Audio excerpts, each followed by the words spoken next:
Hello and welcome to another podcast episode of Web Talks. And today we're having co-founder and CEO of Rizon, Ignas Survila. Hey man. Hey, Ignas. Glad that you come here to speak with us. And today I would like to discuss a few topics, especially your last venture, Neobank on stablecoin rails, Rizon. But before that, I wanted to introduce you more, and maybe the best way is you give an intro to the audience about who is Ignas Survila. I'm basically a tech entrepreneur. I was in tech startups for more than a decade. I've been building a variety of different ventures on different verticals, but always for consumer. So consumer is my thing. I don't know how to build B2B SaaS and B2B in general. So the area of consumer is my knowledge area, and that's the area where I feel best building stuff. I started my journey when I started my very first business when I was studying in university. So 4 years later, I sold that business to one Swiss company. And from that moment, I was just completely hooked on the whole idea of building ventures and scaling it. I've been working together with Kilo Health guys, who is basically bootstrap business from 0 to 250 mil ARR. We've co-founded multiple ventures with them. Then in 2020, I started building on Web3. Together with my co-founders, we launched data analytics platform, on-chain analytics platform. So what we did, basically, we analyzed social channels like Twitter, Reddit, Telegram, and correlated those with markets, prices, volumes, and etc. So that business was okay, but then Elon bought Twitter, priced API for an enormous amount of money, and our unit economics went bananas, and we needed to close it. Last venture I did was SocialFi, like meme to earn platform. Imagine like 9gag, but on Web3. We just realized that 9gag is amazing business. They are doing like multiple billions uploads of memes every single month.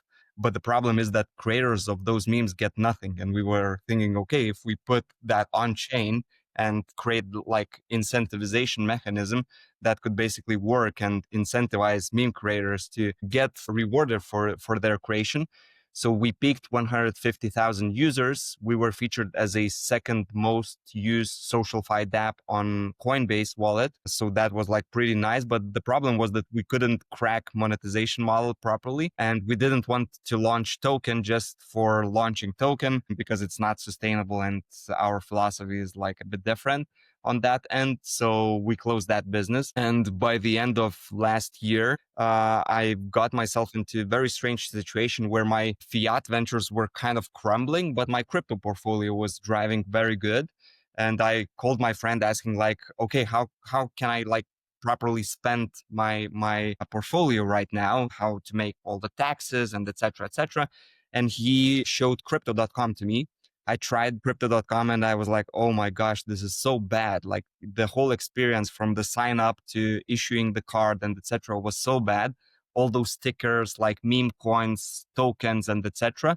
So I called to another friend of mine who's basically 24/7 in crypto and knows every single thing, has its own army of analysts working. And I asked him like a simple question, like, is there any place for stable coins that would feel like Revolut kind of neobank experience rather than like exchange and crypto degen stuff? And he didn't know anything. And I was like, okay, if he doesn't know, means like either there's nobody or there's a big opportunity hiding in the place. So we started digging into the vertical, speaking with everybody, hacking different numbers of our competitors, and trying to understand if there's a gap which we can fill. And that's basically how Rizon came to the light. And here we are. By the beginning of this year, we started building, and 6 weeks prior, we launched publicly. And today we have more than 13,000 registered users. 30,000. Wow. That's amazing. In 6 weeks. So this was like pretty good roller coaster. Our week over week growth is like 170% across key metrics like transacting users, deposited users, transaction volumes, and etc. So the growth trajectory is great. First signal is great. Now we need just to multiple those numbers 100 times, and there will be super nice. Okay, Ignas, thanks for this extended intro about yourself. And I really wanted to stop at almost at every point just to dig deeper about that things. But overall, like your name, Ignas, and innovation is something is synonym for me personally. Like I've been working with you for a few years now, and you always come up with something new. So just before we even jump on your last venture, right? So let's talk about what actually shapes you as a product visioner. You started your first project, like a venture, when you were in university. How do you recognize those problems or ideas that, yes, you should take it, you should take a next step and proceed it, launch a product? Maybe you can share something, what is behind, like your public appearance, like what is inside your head, like when you find an opportunity. Usually you are just reading different stuff, speaking with different people, trying to understand whether there's a gap in the market that you could potentially solve. Of course, like it's a process. You have multiple Hmm. failures within the process. Within those 10 years, I've been like having so many drawbacks that probably smart, intelligent people would never go into this direction again, but that's the beauty of this game. You fail a lot, and then you learn from your mistakes and build accordingly. So yeah, it's usually like pretty simple. You just try to figure it out, what's the problem, and is there any opportunity that you can bring on the table that would create value to like end users, to people, to humanity, and Yeah, etc. but as you say, network is also an essential part of this, like networking with people, communicate, as you say. So you have to go out, you have to attend some places, attend some meetings, and get to know new people in different industries and have this curiosity always, right? And so you just not come up with an idea without knowing what's going on inside this realm, inside this business, right? Absolutely, absolutely. Sometimes, you have very random conversation and it can end up being like realization moment for something very big, for something very interesting. So yeah, network is definitely essential. Exactly. And you mentioned the process, and this is also what excites me about launching a new project, right? Because I've been doing this for my clients a lot, and I see their passion, but there's always different approaches when they test the concept or something like that. So could you elaborate more on how you usually treat any new idea? So you have an opportunity, you identify this could be profitable. What you start? What is the step by step like guide, if we can say, like to launch a project? Yeah, so our rule book, usually I mean like our co-founders, we've been working together since ages now, so we know each other very well. So our rule book is very like primitive, you could say. We put ourselves into the position of stupid people. Imagine like you don't know anything. All the hypotheses that you have are just like doesn't matter. And with this approach, we just test all the different hypotheses with the market even before developing the product. So that means, for example, I come up with like a problem that, for example, like with Rizon, Global South doesn't have a proper access to stable currencies. Stable coins could potentially solve that, offering a dollar access in those emerging markets. Instead of me thinking about different ideas and how to position it, I just create variety of different funnels and put it to the market, invest through like paid marketing channels or organic marketing channels, and trying to optimize on conversion rate. And in this case, when you have like 10 different directions, in this case, let's say USP could be best stablecoin Neobank, the most like the cheapest FX, 6 times cheaper way to send cross-border payments from US to Mexico, US to Philippines, whatever. And we're just testing those different hypotheses and USPs with particular target groups. And then we're optimizing on conversion rate. And in this case, you can test your ideas pretty cheaply and also get actionable insights. And according to those actionable insights, you can build up the product. So usually it's counterintuitive because you, as a builder, especially in the very beginning, you think that, oh, but your customers will hate you because you are just artificially creating funnel without having a product. So at the end of the day, when they click on something, they will not get what you promise and they will be super disappointed. But the counterintuitive part is that usually the first like 90% of first 100 customers are the best customers of that basically grow with you. Of course, there's like 1% or 2% of people who are saying like, "Oh, guys, you just wasted my time, scammers. I don't want to do and deal anything with you anymore." But majority of people are just becoming your fans, and if you treat them well and you discuss with them, speak with them openly about everything, they can give really really good value to the beginning of the But process. at this stage, there is still no an actual product, right? Exactly, but that's That's the where beauty, right? So that's the how beauty. can you just shift from, your customer, your potential customers to like to a real customers when the product is launched? You keep them interest. How you keep their interest?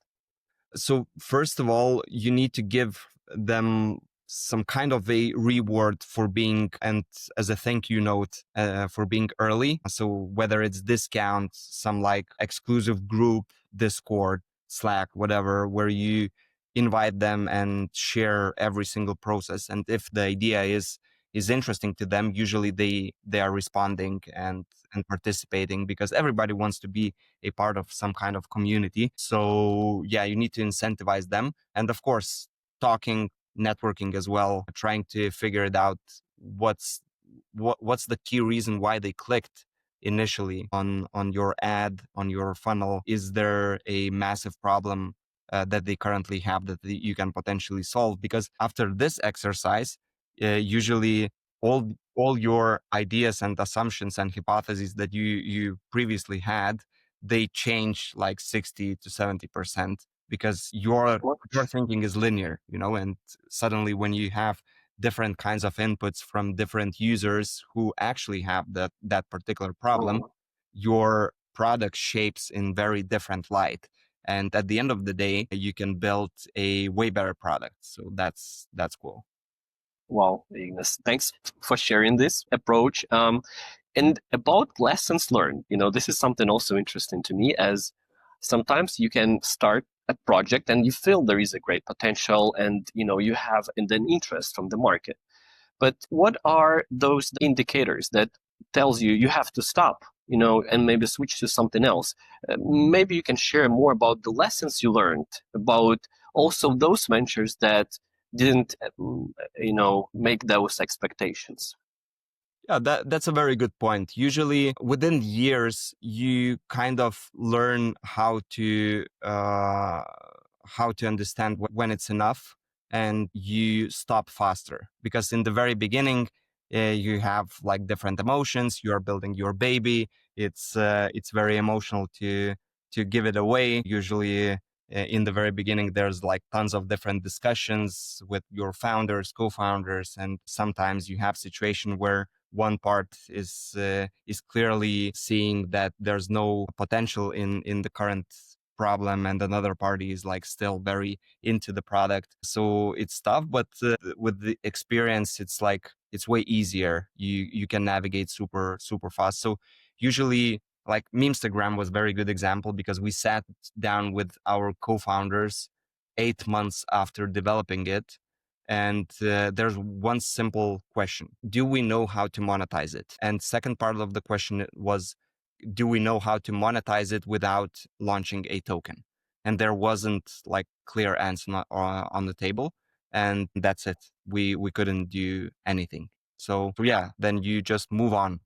It's the game rules you play, and if you can realize that as fast as possible, that collects lots of emotions and precious time, and you can drive that energy to something more important. So Yeah. And about your team and co-founders you mentioned. So you say that you've been working with people for years now, right? Are those pretty much the same co-founders you go from one venture to another, or you always try to stick to new experiences? And just when you how to select a co-founder for a venture if you come up with an idea? it depends. Like usually there are like some individuals that go together within the process. Some, of course, change naturally because like dynamics and etc. Regarding co-founder, yeah, that's very good question, very important question. I don't know if there's a clear rule book of what specifically people should be and should look like, but probably the most important part is that the next co-founder or each co-founder should kind of help one another with their lacking of skills. So for example, like if I'm lacking in organizational structure or like strategic thinking, like in-depth approach, and my advantages are more like pushing super aggressively, super fast, create product as fast as possible, and etc., then you need that like balance, and that kind of co-founding partner could truly help. But it depends, there are like lots of people with different needs and different thinking. So for me, it works. I love when my co-founders have even more passion than I do. Then it works because you have like that truly massive motivation in air that you can breathe. And because it's not linear all the time, it's like super volatile. Sometimes you have like down periods, and then those down periods, you want your co-founders to keep it up, and when they have down periods, you can lift them up. And so that's like, So yeah, like self-motivation, skills, what they can bring, when you build a team. And I exactly. also could add here is important part. When you have a decision to make, there should be someone who can either question or support, right? So it's not only your solely decisions, as at some point you can be too emotional or not rational. And there should be people that are involved the same, and they can, like a distribution of decision between all of them. I guess it's also important for huge Absolutely. ventures. When we speak about like key strategic decisions, especially on very important topics or very big topics where there's like multiple answers and multiple strategic paths to take, we're just like having that idea of searching for truth. It doesn't matter how the meat is like, is it tense or like super emotional, or like different parties trying to protect their truth. But if you have right arguments in place, so another party can just like commit and disagree, but Exactly. commit fully, So that's the beauty of like good relationship and good understanding, that there's nothing personal in when you are sitting next to the table. It's more like for searching that gem and that truth. And sometimes you can be completely wrong, and you need to understand that and commit. Tell us about your partners, your co-founders at Rizon, and the team overall. Like, who is there so far with you? Yeah, so we are four. We have our CTO, CMO, and my co-founder, Lorinas. So we are four of us, and we have an army of freelancers helping us out, like yourself, with different topics. So we would need to have a bigger team, especially from the tech side. We see that the pace could be way, way, way better. But yeah, the current situation is like this. Actually, I love it because you have that. If all the people are senior enough and they're motivated enough, you can achieve fantastic results without having like lots of organizational burden and etc. So yeah, probably in the near future we'll expand a bit, but I would keep it like up until like 10 people, 15 maybe max. I don't know if you know Hyperliquid. There's a massive business. There are like 11 people. So I love the idea of Yeah, it's uh, true. It's yeah. true. Yeah, I also recall, when I started my career in IT, there was a base camp company. It's like a CRM for IT companies overall they provide. And the philosophy was not just to overhire, but, have a small team, properly delegate responsibility and keep their pace. And they never took investment. They were always on their own. And it's still like 40 or 45 internally, the people with the software that is being used over the world. So that is impressive.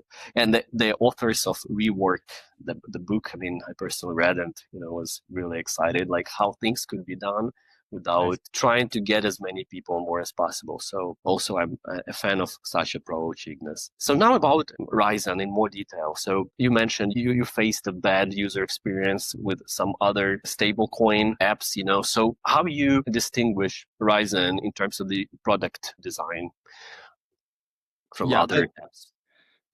I can answer in multiple ways, because like one side is like that the whole experience of current exchanges and wallets, and we have like very simple thesis that it's stupid to think that people are gonna use exchanges for their like stablecoin neobanking services, because we believe that even though currently people are kind of like gluing both verticals up, crypto and stablecoins, we believe that in the next 10 years, there will be like massive difference between both verticals.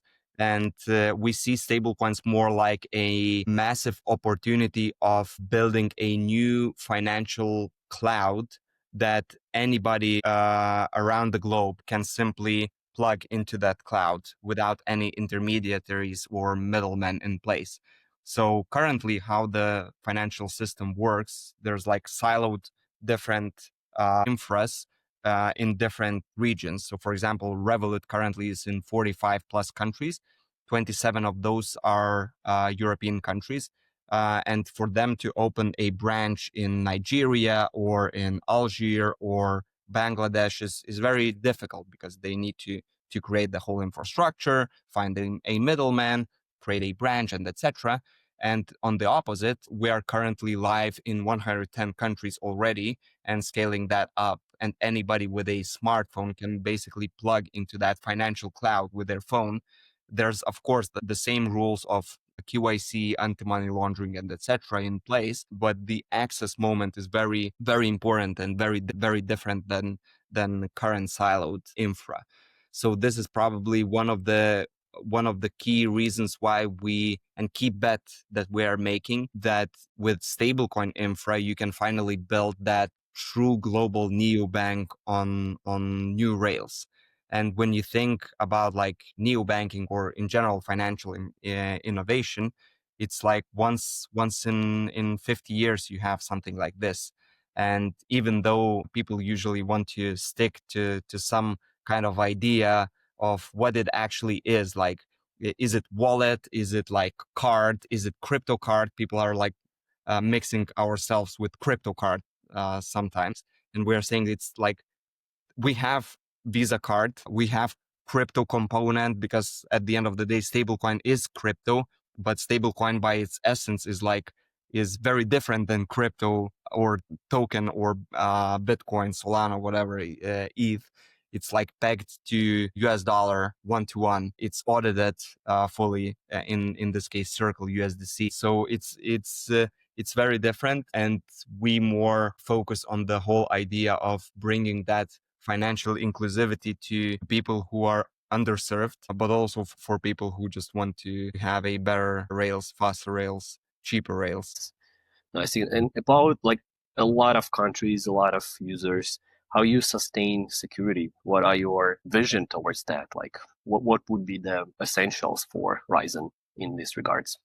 So the way we work is we are partnering with different alliances from different sides. So we have our card issuer, have our QIC provider, we have our wallet provider, and in this case we can scale super fast. And with those partners, our architecture becomes strong and super secure. We are primarily our non-custodial architecture, so means that users are basically controlling their own keys and controlling their own wallet. So imagine if something happens to us or people just don't like Ryzen anymore for some reason, they can just export their account and import somewhere else. So that's the beauty of the whole infrastructure, and it's super secure. It's on blockchain, so it's like it has its massive layers of innovation.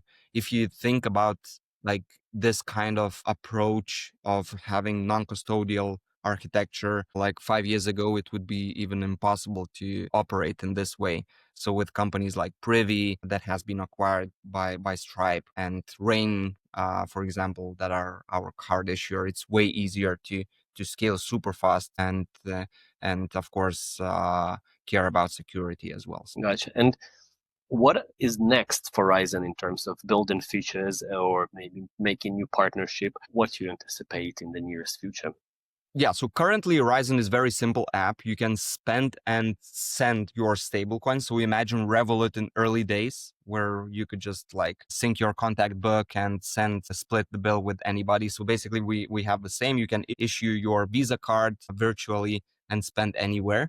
But in the next couple of weeks, we are presenting some super exciting features like tokenized stocks or perps that we really are fans about, and of course yield saving and structural changes and features like this would strengthen our Rizon's position, because at the end of the day we are imagining that neobanking layer as a spending, saving, sending, and then investing into tokenized assets.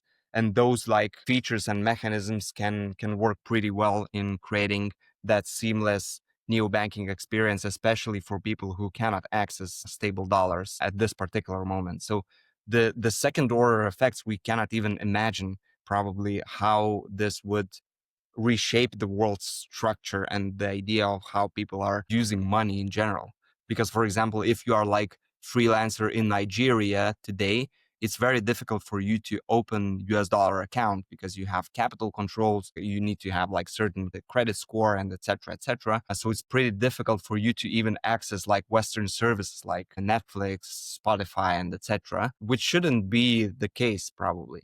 You should have the ability to have an access to stable currency, to save that stable currency, to invest your current savings to somewhere. And that's the beauty of Rizon, I believe, because with Rizon, you can suddenly have that access and have that freedom of interacting with your own capital. Great. And when can we expect Rizon in Eastern Europe or like in Ukraine? So when can I start using? What do you think on this? Our card issuer dictates different countries where can we be accessible and live. And unfortunately, Ukraine now is because of the war and the current Yeah. situation is in that list that we cannot support, unfortunately. But the moment they would give us access, we'll definitely be live in Ukraine. No Nice, question nice. asked. Well, I wish Rizon prosper and to be a user of your app, Ignas. But for the end of our conversation,